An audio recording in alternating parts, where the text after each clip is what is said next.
Hi, my name is Samantha. I'm a former VIP tour guide at the Disneyland Resort. I did that for about 10 years.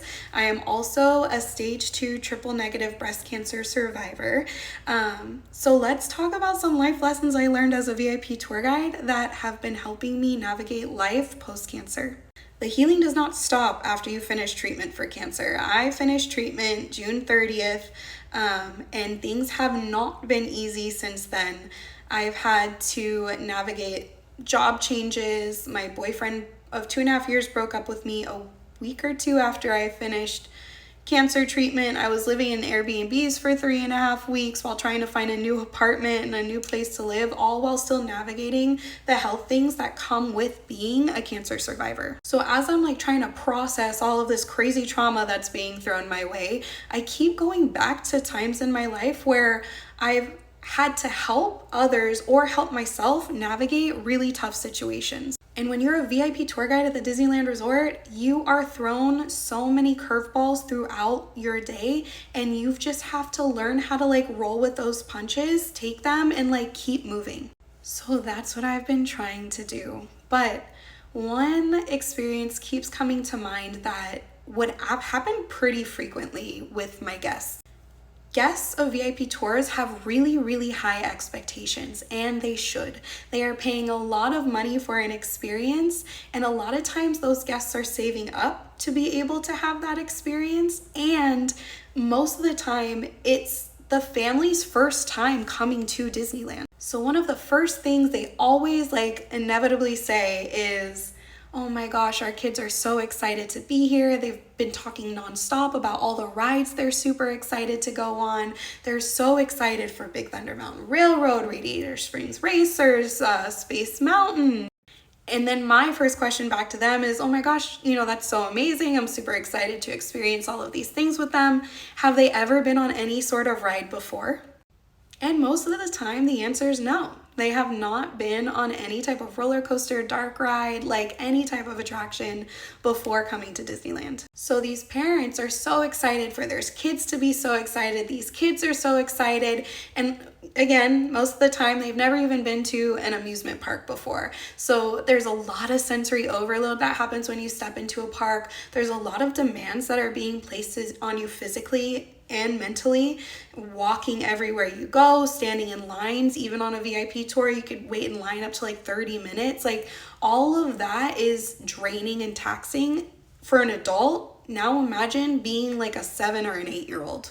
These kids are learning how to emotionally regulate and navigate big emotions, big feelings, and you're being thrown into this situation where they have no idea what to expect. They only know or have seen what they want to experience. So you get to your first ride, you wait through the entire queue, you get to the front of the line, little Jimmy is so excited to go on the ride, parents are so excited for him, and then all of a sudden he says, "I don't want to do it. I do not want to go on the ride anymore." Parents are frustrated, child's dysregulated, and parents are trying to talk him on the ride.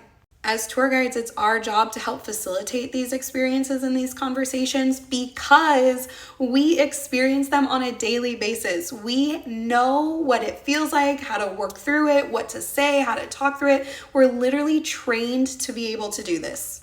So the first thing that I do is I make sure that we talk to little Jimmy about everything that he is going to experience. Right now, the why behind why he's feeling so scared and overwhelmed is the unknown. I do not know what's going to happen. I'm feeling very overwhelmed with excitement and don't know how to navigate that feeling. I'm feeling very overwhelmed with also nervousness and don't know how to navigate that feeling. It's just too much, so we shut down. So you talk to little Jimmy, you let him know, okay, there's going to be a cast member that's going to ask me how many people are in our party. I'm going to tell them how many. He's going to split us up into groups and tell us a number to go stand on. You're going to stand with your riding buddy. Everybody gets a riding buddy. You do not need to ride alone, and you get to choose who your riding buddy is going to be. We're going to go stand on our number. There's probably going to be other friends in front of us. That because they're gonna get on the ride first. So we get to watch and see them get on the ride. And then they're gonna buckle up and go ride the ride, and then it's our turn. We're gonna get in the ride, we're gonna put on our seatbelt, the cast member is gonna come by, he's gonna check our seatbelt to make sure we're nice and safe, then we're gonna go on the ride. We are going to feel tummy tickles when we go up, up, up, up, and then down. We're gonna feel a weird feeling in our tummy, and that feeling is so normal. When you go super fast, it might feel like something is pushing your body against the seat. That feeling is so normal, and those feelings were not going to last forever. As soon as the ride stops, those feelings are going to go away. Depending on the age of the kid and also like where they're at emotionally, how scared they are, I might even show them a POV of that attraction. There's a lot of videos on YouTube where you can watch the entire process from getting grouped to getting on the ride to experiencing the attraction and then getting off of it. And then reassuring that child, if we do not like the way this feels, we never have to do it again. And each attraction is going to feel different because each one is a different experience. So we don't know if we're gonna like something or not like it until we try it, and we have to be brave enough to get over the nervousness so that we can sit in that excitement and enjoy the ride. And if we don't, no big deal, we just don't do it again. Most of the times they get on that ride and they love it. They have such a good time. I'll usually be the riding buddy, and then I can talk them through the ride too, telling them like, oh, tummy tickles are coming up. We're gonna spin real fast. We're gonna drop real far. We're gonna go up, up, up, like just talking them through the experience. That builds trust with that guest. That guest then knows that anything you tell them is going to be truthful and honest, and they will be able to trust you for every experience after that. Life is the same exact way, especially for grown-ups.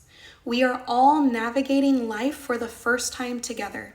I have never, ever, ever experienced triple negative breast cancer while dealing with a breakup, while moving, and while trying to navigate like a new career path.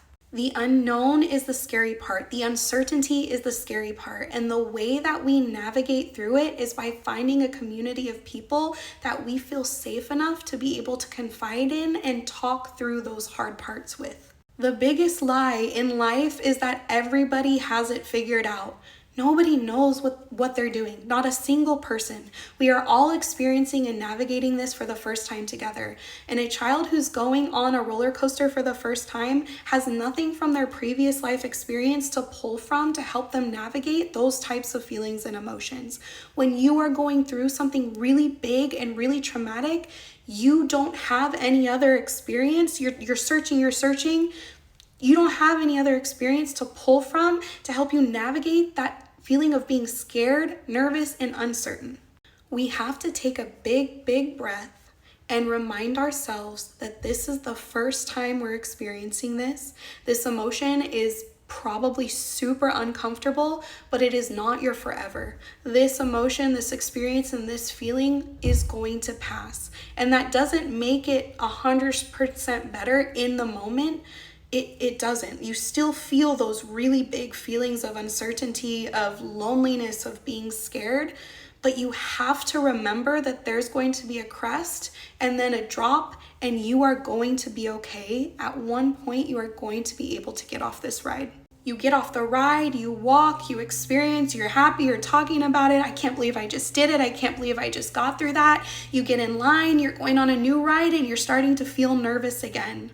Life is the same exact way, and we are all just trying to navigate those ups and downs the best way we know how, by pulling from previous experiences, but also by enjoying the ride with the people around us. At the end of a long Disney day, when I'm talking to my guests about what their favorite parts were, they never measure success based off of how much money they were able to spend or save, ever, even though that's a big part. They talk about a successful Disney day based off of how many things they were able to experience together. They talk about their favorites, their not favorites, things that they loved, that they didn't love. That is life. Your measure of success does not come from money. It does not come from objects. It comes from the experiences that you have with the people around you and how you navigate those ups and downs in life. And you know what? At the end of the day, we're all just happy to be here experiencing that together. It's okay to be scared. It's okay to be uncertain. And it's also okay to be a little bit excited at the end of overcoming something really big, really scary, and really hard.